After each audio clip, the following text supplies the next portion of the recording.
একটি বিশ্বকাপ শেষ হয়ে যায়, ট্রফি চলে যায় একজন অধিনায়কের হাতে, কিন্তু আসল প্রশ্নটা থেকে যায় পুরো টুর্নামেন্টের সেরা 11 জন কারা। কে ছিলেন সবচেয়ে ভয়ঙ্কর গোল স্কোরার, কে সবচেয়ে বেশি গোল তৈরি করেছেন, আর কোন ডিফেন্ডার প্রতিপক্ষের আক্রমণকে বারবার থামিয়ে দিয়েছেন। আজকের ভিডিওটিতে আমরা বিশ্লেষণ করব 2026 বিশ্বকাপের টিম অব দ্য টুর্নামেন্ট। শুধু নাম নয়, জানবো তাদের গোল, অ্যাসিস্ট, ডিফেন্সিভ পরিসংখ্যান এবং কেন তারা এই একাদশে জায়গা পাওয়ার যোগ্য।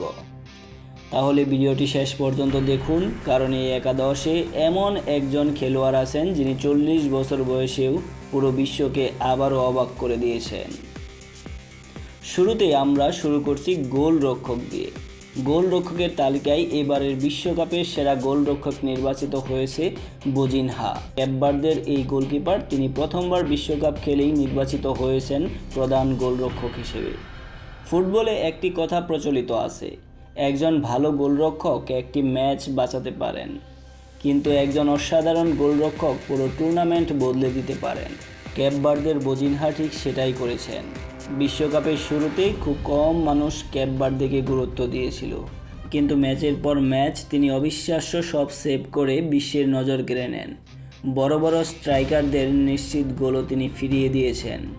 2026 বিশ্বকাপে তার পরিসংখ্যান হচ্ছে 4টি ক্লিন শিট, 34টি সেভ এবং 85% সেভ রেট। এই কারণেই পুরো টুর্নামেন্টের সেরা গোলরক্ষকের আসনটি তার দখলে। তারপর আমরা দেখব মার্ক কুকুরেল্লা।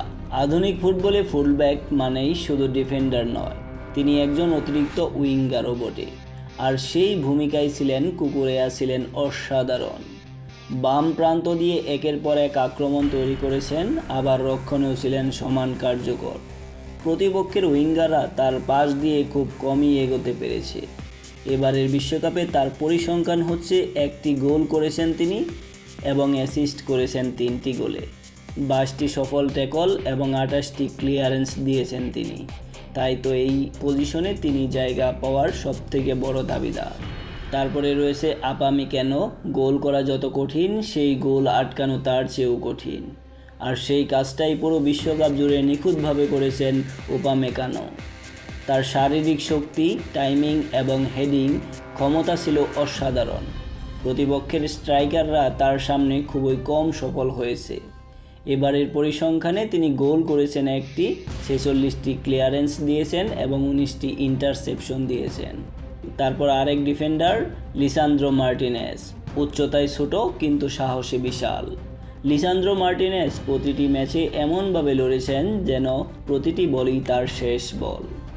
গুরুত্বপূর্ণ মুহূর্তে তার ট্যাকল এবং ক্লিয়ারেন্স আর্জেন্টিনাকে বারবার বিপদ থেকে বাঁচিয়েছে এবং শেষ পর্যন্ত আর্জেন্টিনা দলকে ফাইনাল পর্যন্ত নিয়ে গেছে। মার্টিনেজের এবারের বিশ্বকাপে পরিসংখ্যান হচ্ছে, তার ছিল 1টি গোলে অ্যাসিস্ট, 43টি ক্লিয়ারেন্স এবং 21টি সফল ট্যাকল ছিল। আর তাই তো এই ডিফেন্ডার স্থান পেয়েছে এবারের বিশ্বকাপের সেরা একাদশে। তারপর মিডফিল্ডার হিসেবে সবথেকে সফল পেদ্রো পোরো। ডান প্রান্ত যদি কাউকে সবচেয়ে বেশি দৌড়াতে দেখা গিয়েছে এবারের বিশ্বকাপে, তিনি ছিলেন পেদ্রো পোরো। রক্ষণ সামলানোর পাশাপাশি আক্রমণেও দারুণ অবদান রেখেছেন তিনি। তার নিকট ক্রস থেকে এসেছে একাধিক গোল। তার পরিসংখ্যান হচ্ছে 1টি গোল আদায় করেছেন তিনি এবং 4টি গোলে অ্যাসিস্ট করেছেন। তারপর আরেক মিডফিল্ডার ইংল্যান্ডের জর্জ বেলিংহাম, তিনি জায়গা করে নিয়েছেন এবারের বিশ্বকাপের সেরা একাদশ মিডফিল্ডার হিসেবে। যদি একজন খেলোয়াড়কে পুরো মিডফিল্ডের ইঞ্জিনও বলা হয়, তিনি হচ্ছেন জুড বেলিংহাম। গোল করেছেন, অ্যাসিস্টও করেছেন, বল কেড়েছেন, আবার আক্রমণও তৈরি করেছেন। পুরো মাঠ জুড়ে ছিল তার দাপট। পুরো ইংল্যান্ডকে যেন সেমিফাইনালে নিয়ে গিয়েছেন তিনি এককভাবে। তার গোল সংখ্যা হচ্ছে এবারের বিশ্বকাপে 7টি এবং অ্যাসিস্ট রয়েছে 1টি গোলে। এই পরিসংখ্যানই বলে দিচ্ছে এবারের বিশ্বকাপের সেরা মিডফিল্ডার কেন জুড বেলিংহাম। তারপরে রয়েছে এবারের বিশ্বকাপ জয়ী সবথেকে বড় তারকা, গোল্ডেন বল জয়ী রদ্রি। এই রদ্রি এবারের বিশ্বকাপে মিডফিল্ডারের জায়গা পাকাপোক্ত করেছে। অনেক খেলোয়াড় আলো কেড়ে নেন, কিন্তু কিছু কিছু খেলোয়াড় পুরো ম্যাচটাই নিয়ন্ত্রণ করেন। রদ্রি ঠিক এমনই একজন। তার প্রতিটি পাস ছিল নিখুঁত, প্রতিটি আক্রমণের শুরু হয়েছে তার পা থেকেই। স্পেনের হয়ে এবারের বিশ্বকাপে তার পরিসংখ্যান হচ্ছে কোনো গোল না করলেও অ্যাসিস্ট ছিল মাত্র 3টি, যেখানে তার 93% পাস সফলতা ছিল।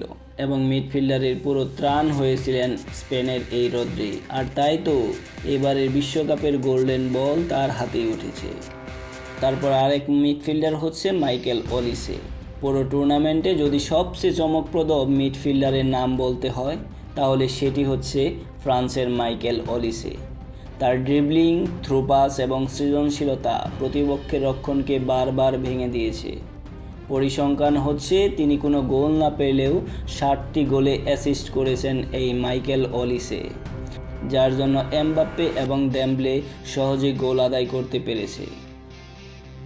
এবারের বিশ্বকাপের আক্রমণভাগে জায়গা করে নিয়েছে সব থেকে হট একটি ফেভারিট নাম, সেটি হচ্ছে লিওনেল মেসি।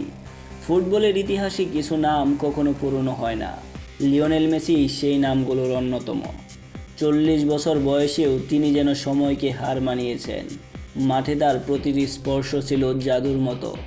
গোল করেছেন, অ্যাসিস্ট করেছেন, আবার সবচেয়ে বড় কথা কঠিন মুহূর্তে দলকে নেতৃত্ব দিয়েছেন সামনে থেকেই, যার ফলে এবারও বিশ্বকাপে আর্জেন্টিনা ফাইনালে গিয়েছিল মূলত তারই অবদানে। 2026 বিশ্বকাপে লিওনেল মেসির পরিসংখ্যানই বলে দিচ্ছে কে হচ্ছে লিওনেল মেসি, কেমন ছিল এবারের বিশ্বকাপে তার পারফরম্যান্স। টোটাল গোল করেছে 8টি এবং অ্যাসিস্ট ছিল 4টি গোলে।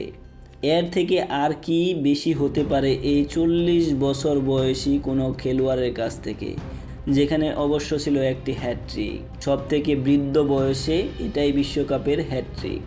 মোট 14টি গোলে সরাসরি অবদান ছিল এই লিওনেল মেসির। সমালোচকেরা বলেছিলেন মেসির সময় শেষ, কিন্তু তিনি আবারও প্রমাণ করলেন কিংবদন্তিদের কখনো শেষ বলা যায় না। তারপরে আরেক আক্রমণভাগে রয়েছে আর্লিং হালান্ড। নরওয়ের আর্লিং হালান্ড গোল করার সুযোগ পেলেই তিনি ক্ষমা করেন না, এই কারণেই তাকে বলা হয় গোল মেশিন। হালান্ড পুরো বিশ্বকাপ জুড়ে প্রতিপক্ষের রক্ষণকে আতঙ্কে রেখেছিল, বিশেষ করে তার ভয়ে বা তার গোলের মাধ্যমেই ব্রাজিলিয়ানরা চলে গিয়েছে তাদের বাড়িতে। তার গোল পরিসংখ্যান হচ্ছে 60টি গোল করেছেন তিনি এবারের বিশ্বকাপে এবং নেই কোনো অ্যাসিস্ট না থাকলেও তিনি গোল মেশিনে নরওয়েকে তুলেছিল সেমিফাইনাল পর্যন্ত। তারপরে রয়েছে ফ্রান্সের সবথেকে বড় মানের স্টার কিলিয়ান এমবাপ্পে। গতি, দক্ষতা এবং ফিনিশিং, এই 3টি শব্দ একসঙ্গে বললে সবার আগে যে নামটি আসে সেটি হচ্ছে কিলিয়ান এমবাপ্পে। তিনি শুধু গোলই করেননি, সতীর্থদের দিয়েছেন একের পর এক গোলের সুযোগ। এবারের বিশ্বকাপে সবথেকে বেশি গোল এসেছে তার পা থেকে এবং শেষ পর্যন্ত তিনি গোল্ডেন বুট জিতে নিয়েছেন। 2026 বিশ্বকাপে টোটাল 10টি গোলে কৃতিত্ব ছিল তার। 10টি গোল আদায় করেছেন তিনি, সেই সাথে তার অ্যাসিস্ট ছিল 5টি।